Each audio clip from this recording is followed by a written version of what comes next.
dishwashing paste. Manufactured by ACS Manufacturing Corporation. ACS. Panahon sa takdanay. Naapoy takdanay sa balay nga di mabantayan. Tungod ang sponge kay mahimong pugaran sa milyon-milyong kagaw nga mahimong makatakod sa kananan. Likayi ang takdanay. Ang Philippine Society sa Microbiologists kay karekomenda sa Joy Antibac nga naay gahom sa safeguard. Mutangtang sa 99.9% sa kagaw sa sponge. Aron makalikay sa takdanay sa giganhan, pag Joy Antibac nga naay gahom sa safeguard. Likay sa kagaw, likay sa sakit.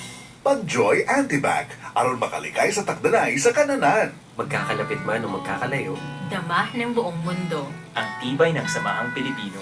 Tanduay Rum, world's #1 rum. Higit 165 years nang nagpapatibay ng samahang Pilipino. Tibay ng loob, tibay Tanduay. Stay home muna tayo with Tanduay Rum. Drink responsibly. Pride Detergent, celebrating over 40 years of cleaning excellence. Ayoko ng madumi. Ayoko ng maamoy. Lalong-lalo na pagdating sa labada. Dahil ang tunay na malinis, amoy malinis din. Kaya, Mrs. All you need is pride. Pride with Calamansi. Mabisang magtanggal ng tumitwan siya at nag-iiwan pa ng Calamansi fresh scent. Para ang labadang malinis, amoy malinis din. Kaya, Mrs. All you need is pride. All you need is pride. Pride Calamansi. Manufactured by ACS Manufacturing Corporation. ISO certified. World-class quality. ACS. Ito ang DXDR 981 sa Dipolog City. Basta balita at serbisyo publiko. Tatak RMN. Fátima dolorosa, mostraste el fuego infernal, pidiendo para salvarnos tu corazón veneral. Ave María, Ave María, Ave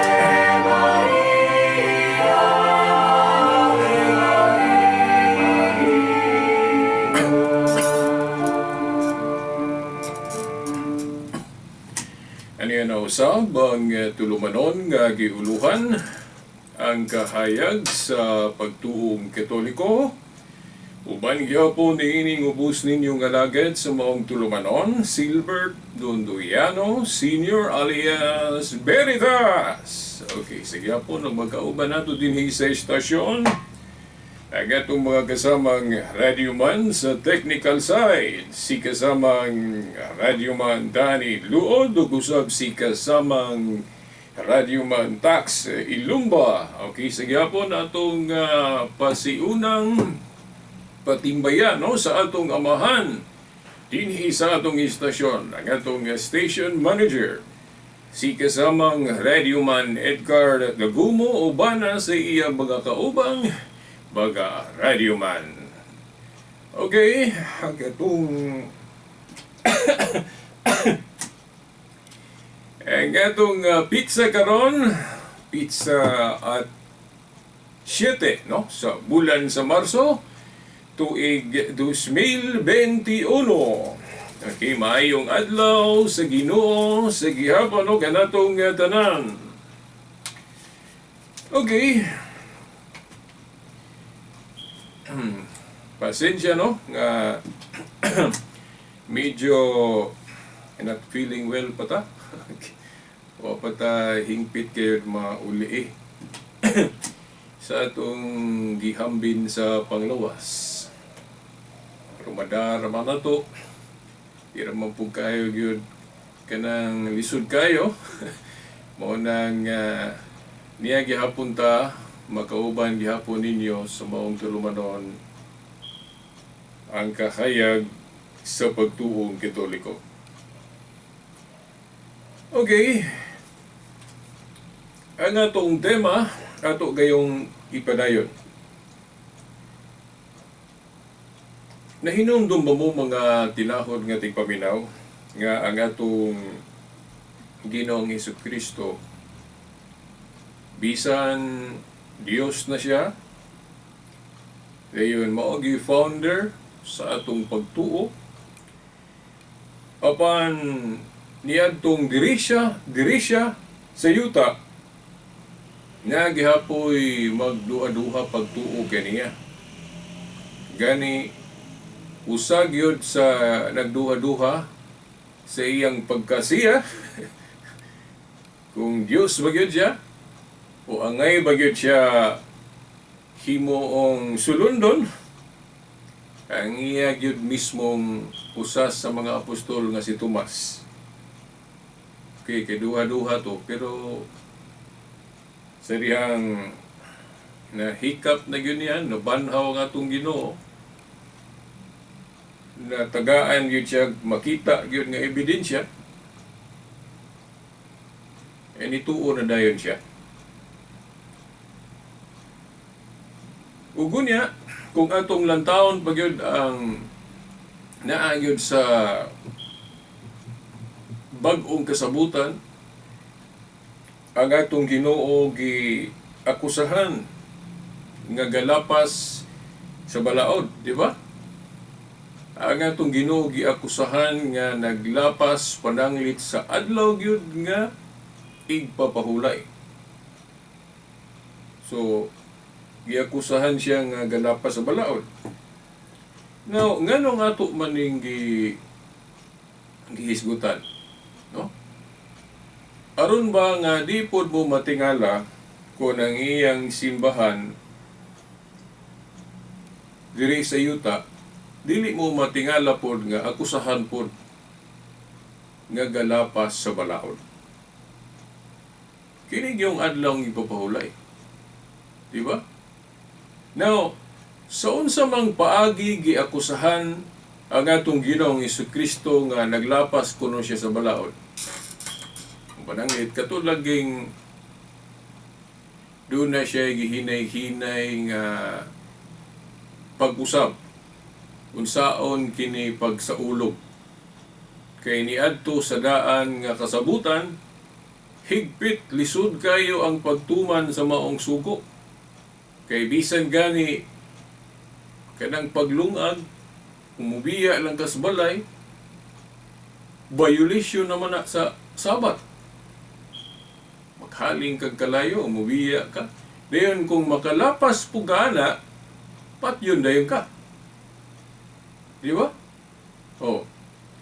Pag-abot ni Kristo, iyan ang hinahinay pag-usap. Iwala na niya tong istrikto nga pag-obserbar aning adlaw ng igpapahulay. Gani, kanang paghimo o pagbuhat, di man niya, pagbuhat ug maayo sa maong adlaw, wala na gidili. Pananglit, kung dunay mahulog dias atabay, nga natunong sa adlaw ng igpapahulay, ang pagsabot sa balaod, sa maong sugo, niyan ang adlaw ng igpapahulay, sa karaang tugon, sala man kung bubuhat ka, kana bang tabangan nimo tong nahulog sa atabay, kay makabuhat man ka. Mao na interpretation sa balaod sa daang kasabutan. Dili ka pwede mutabang atong nahulog sa atabay, kay makabuhat man ka.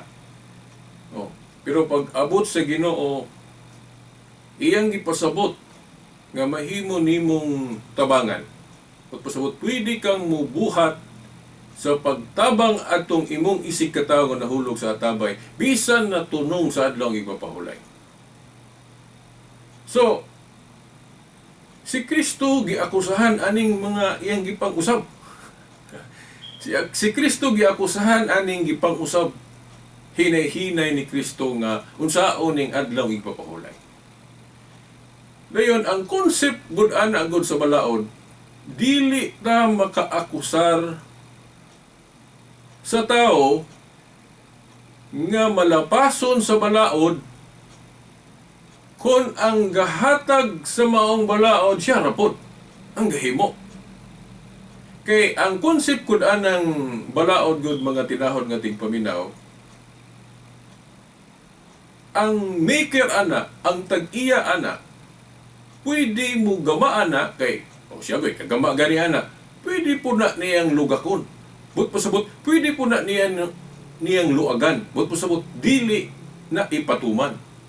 Namang, idili, dayon, itugot na pod. Idili, itugot na pod. Muna ka nang gitawag galing binding and loosing. Binding and loosing. Basta, naa niya ang maong gahom, pagdili o pagtugot, but pasabot, kanang tawhana o kanang pagkaamuha, pagka mauha, dili yung kaakusar ana nga bisag unsaon na niyang balaod, ipatuman ba na niya o dili ka makaakusar niya nga naglapas siya sa balaod tungod kay siya may owner. Plus ba nang kinabuhi pa sa tao? Kitang mga tao nga dili kita maoy tag-iyas kinabuhi kay dili man ta Dios, watay katungod mo patay. Kay dili man kita ang tag-iyas kinabuhi.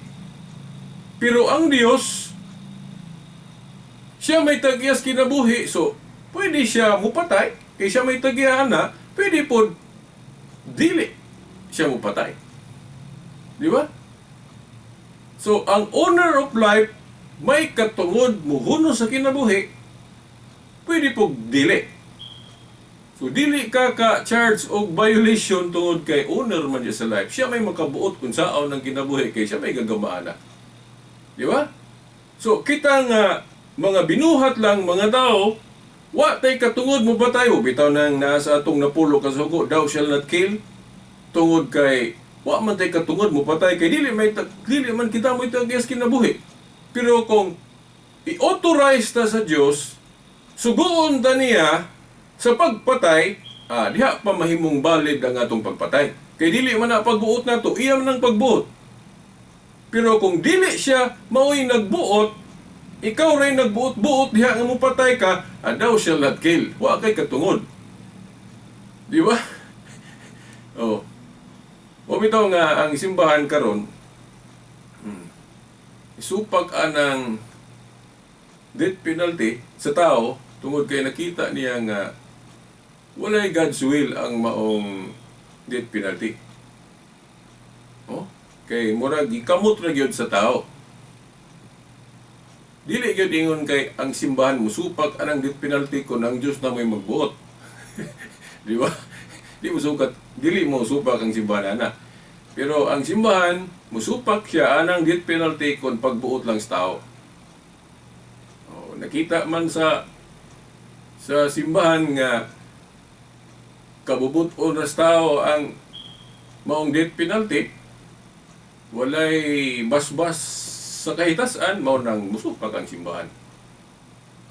Oh, kay diha ra bas Biblia kung sa Old Testament daghang patay unya ang Dios ra pud moy naay basbas kay panahon gali ni David pamatyon man to nila tong ilang mga kontra gani, di ba? Oo.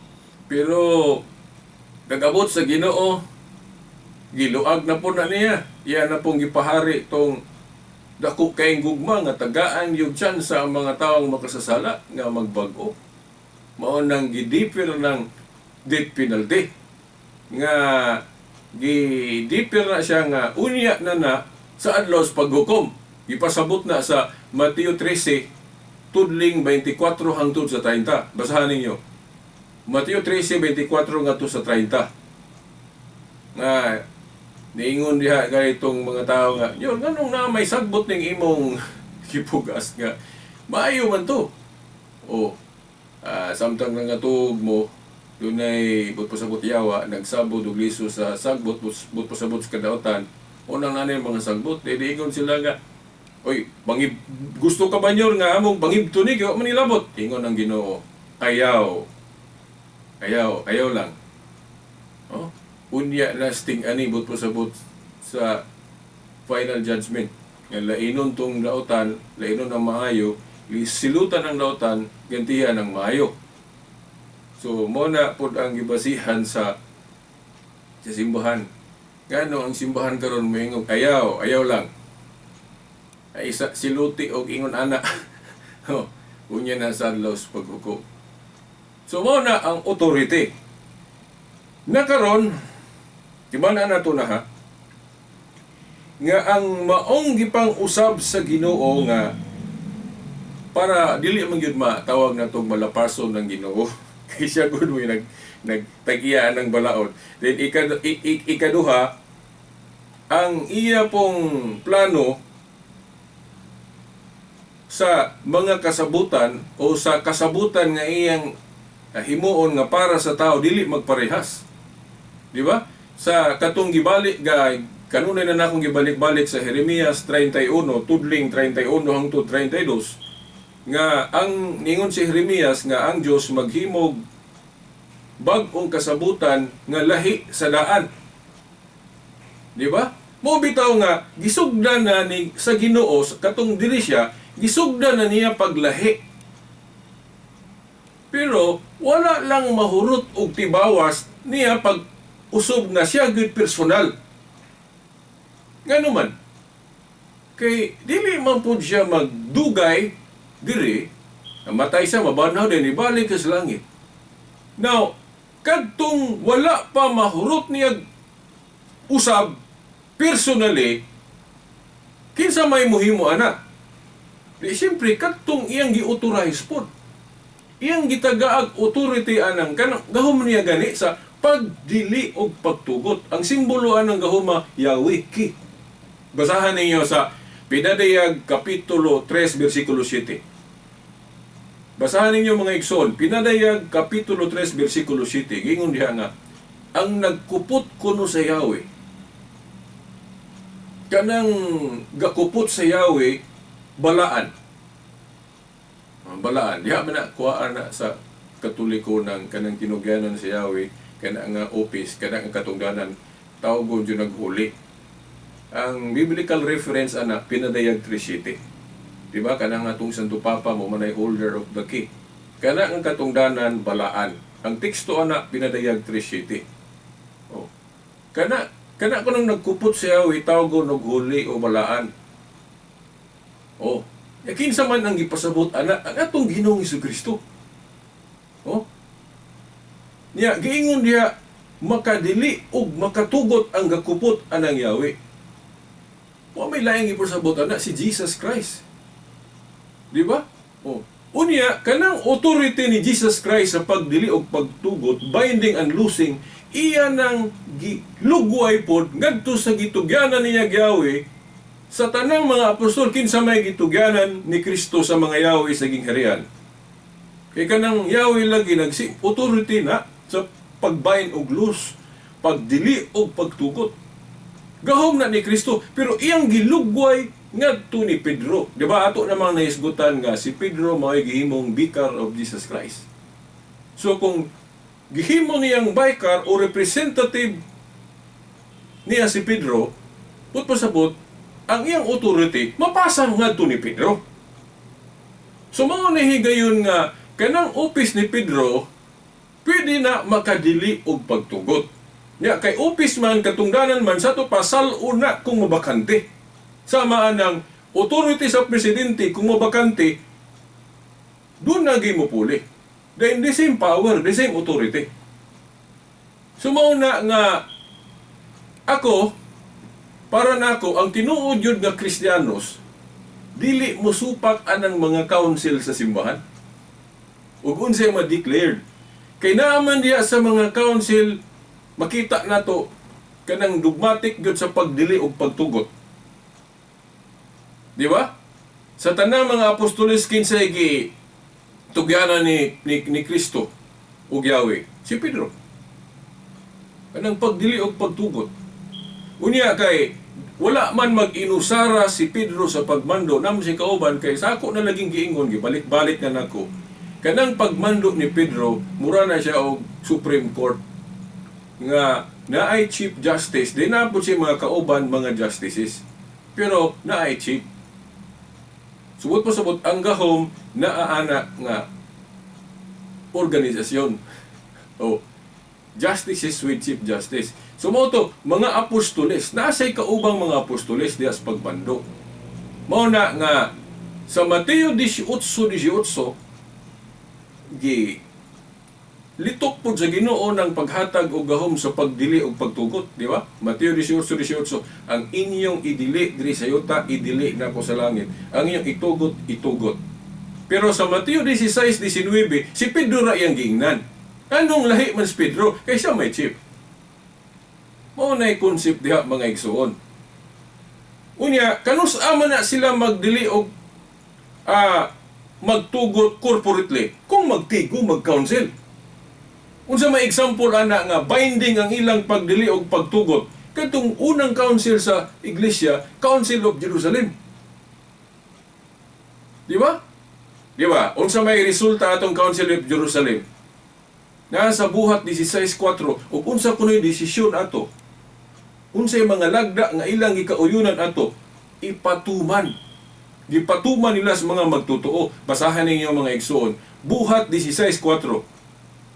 Ang mga kadagkuan sa iglesia nagkahimo og mga lagda og ilang gipatuman sa mga magtotoo. Nausbon ako. Buhat 16:4. Unya, kinsa may nanguna sa maong council? Di ba tanawa, di ba si Pedro? Kay paghuman sa taas kay ilang tugi, tingog si Pedro. Ya, wagi misupak sa iyang dogmatic statement. Unya, ang uban na mga dili katoliko musupak ka moingon sila nga dili kuno si Pedro mo leader ito kay ang awahi gyud may misulti si Santiago. Dili na mao. Sigurado gyud ang sayop ngano man. Si Santiago bagoy gituganan sa Keys of the Kingdom. Nga si Pedro man. Di ba? Dayo kay na. Ang representative ni Jesus Christ, kadtog yung gituganan niya sa Keys of the Kingdom. Dili man si Santiago. Si Peter maoy leader. Pero nganong si Santiago o si James may katapusang misulti, kay siya may obispo dito sa Jerusalem. Diin nahimo ang maong council. Protocol mong na mga igsoon. In respect sa obispo dito sa maong lugar sa Jerusalem, kinahanglan mutingog po siya. Pero dili siya mao'y chief. Nga naman, kay dili man siya mao ang gituganan sa mga yawi sa gingharian sa langit. Si Peter man. Di ba? So binding. Pero nainangutanan akong Adventist. Pero veritas, mahimong mo agree ko ni mo nga kinahanglan mutuman yung tag mga council sa iglesia. Oh. Pero na sayop mo, naamoy sayop nga klaro kayo. Kay sa maong council, gidili biya nila ng pagkaon ng dugo. Yang anong gamuron, inyo namang ipakaon. Gwapo na siya nga pangutana. O, mo ni ang tubag.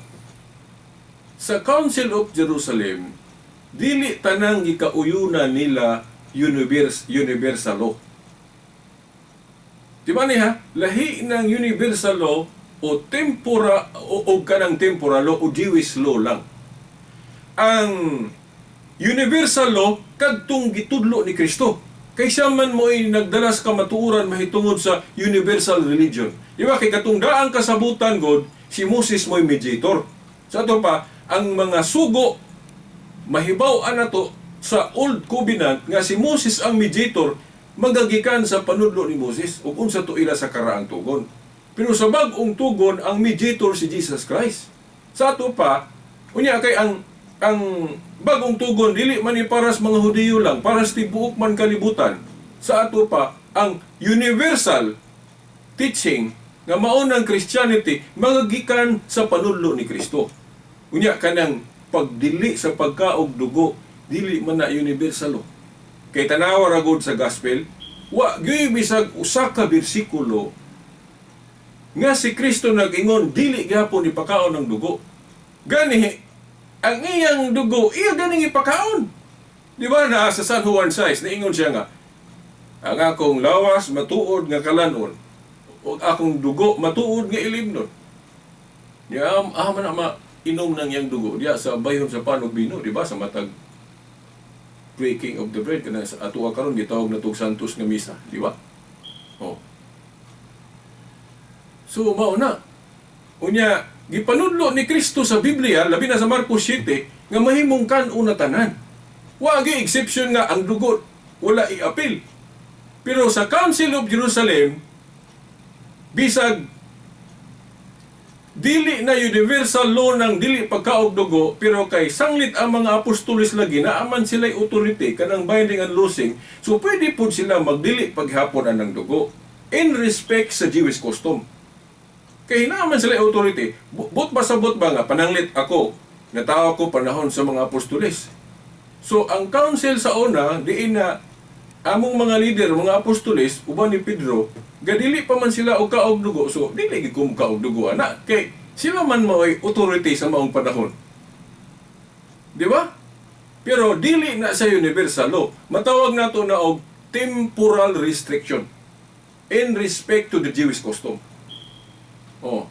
Pero pag abot sa panahon, diin na ilisa na pod ang nagkupot silang katungdanan, nakita man sa mga obispo nga, kanang pagdili sa pagkaog dugo, dili na universal law. So ilan nang gi-abrogate kung wa ko malimot sa Council of Florence. Nga, ang Council of Florence gaingon nga, ato na ni himuong Christian yun tanan. Ang atong mga balaod, i-pattern yun nato sa Ginoo, kanang universal law.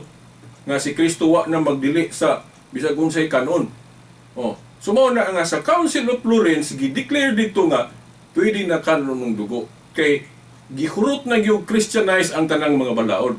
So gibiyaan na to mga Jewish law nga temporal run.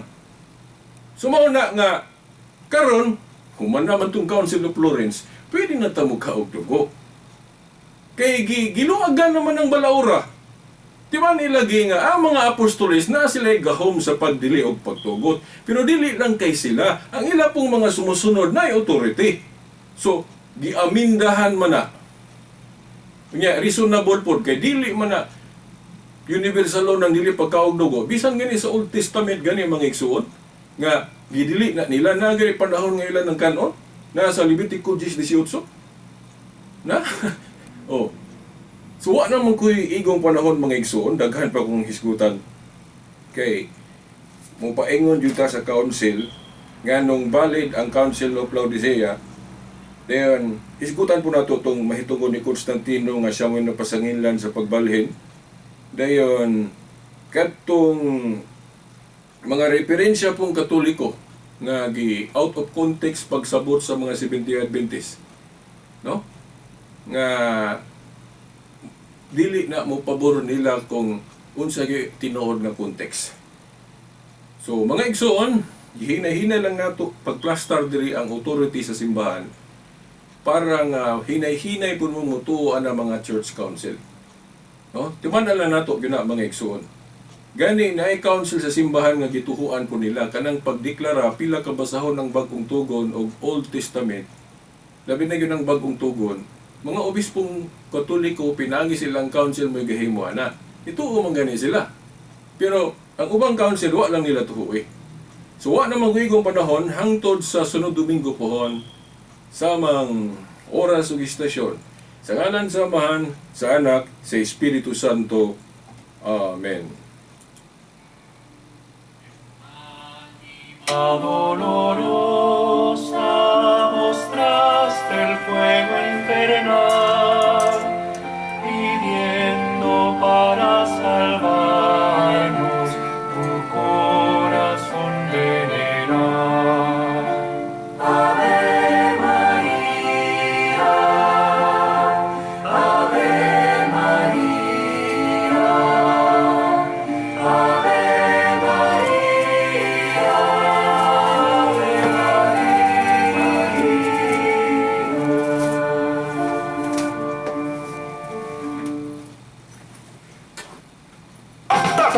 RMN. Luto, limpyo, dagan sa tindahan. Hay, nahuman ragyod. Agoy! Ang payos ug gagaw na tigong na tigong adlaw sa imong panguran. Hala, sagdi lang, maayman po na akong detergent. Detergent ra? Kulang! Pagdami ang sibak, mutang-tang sa 99% sa virus o muprotekta kontra sa bakterya. Just the representative bacteria and influenza A virus. Ang akong panguran, protektado na sa Downy Antibac. Pagdami antibac. Antibac na, antivirus pa. Usara tawag nimo, text o chat line. Problema ninggaan kasubo kalipay na. Ablihin na ang San Miguel, Philippines sa nimo. Sa Virgo tuyog ang barkada. Pag-virtual sa tabay, pag-virtual sa tabay. O kalami kaayo, Philippines ko.